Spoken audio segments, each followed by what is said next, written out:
I want to talk about your comeback after the Alexis Arguello fight and kind of compare it to, obviously, Teofimo Lopez has taken his first loss. What advice would you give to him, given that you came back from a first loss and obviously it was against a true champion and he's lost to Kambosos Jr.? What advice would you give to him, kind of comparing it to your experiences? I got to know Teofimo, through mutual friends, and I love this kid. He's one of the best action-packed fighters to watch. I just wish he would have been there, come right back sooner, for whatever reason. But I know he had a hurt hand. He hurt his hand, so you can't come back. Can't rush that. So I got that. And what he did, look, we understand how, he was dehydrated, totally dehydrated after fight. I understand that because I've been there when I lost my title. I know that feeling. You go through, even though you're not 100%, you go through it because you can't let the people down. You got an obligation to the promoters. You got an obligation to the fans. So you can't pull out of the fight. I understand because, so I admired the fact that he even went the distance and he fought the way he did. And now he's moving up and he'll be in a weight class that's a lot of young fighters for him, a lot of great wars for him up there. And I love this kid. I love watching him fight. So I just would like to see him get back sooner, But again, you can't rush the hands. I want to see him. I'm a fan.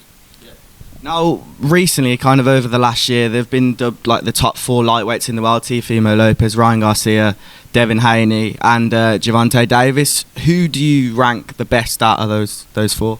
Tank Davis is the best out of that 4. Oh no, I'm sorry. With Teofimo in there, well, that would be the fight. Teofimo and Teofimo and Tank for the title. If they were fighting in a round robin tournament, first of all, Ryan Garcia, I've seen him fight. I don't get him. He's basic. I don't see anything that's. I shy away from that fight. It's basic, so I don't know. I'm sure he's good. He's a good fighter. Don't get me wrong. He's a good fighter, good looking. But he's more of a media star. Do your talking in the ring. Get it done in the ring. He's a good looking kid. He's got all these followers, young, and you got the fanboys with him. I got all that.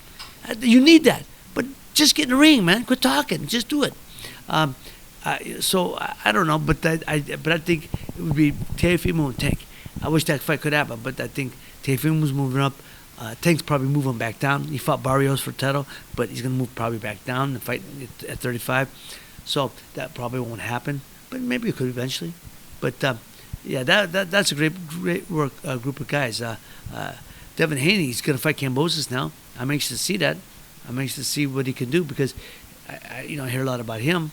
And I've seen him, good fighter, moves real well, good boxer, But I think when you fight someone like Kambosos who has that pressure, can punch like that, you gotta have something. You better be ready to keep him off you.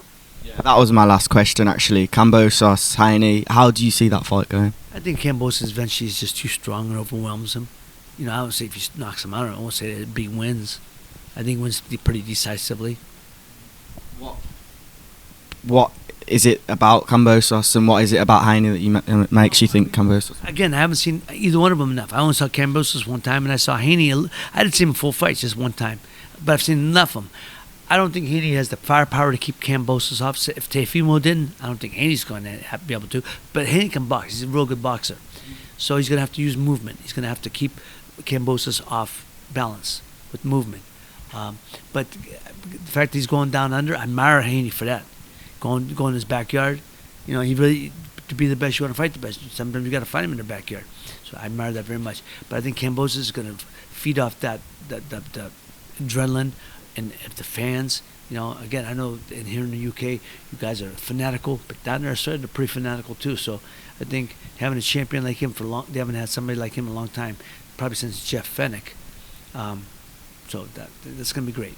Ray, this has been one of my favourite interviews to film with the legend of the sport. Thank you so much. A legend of my own mind, but thank you. It's very kind of you to say that.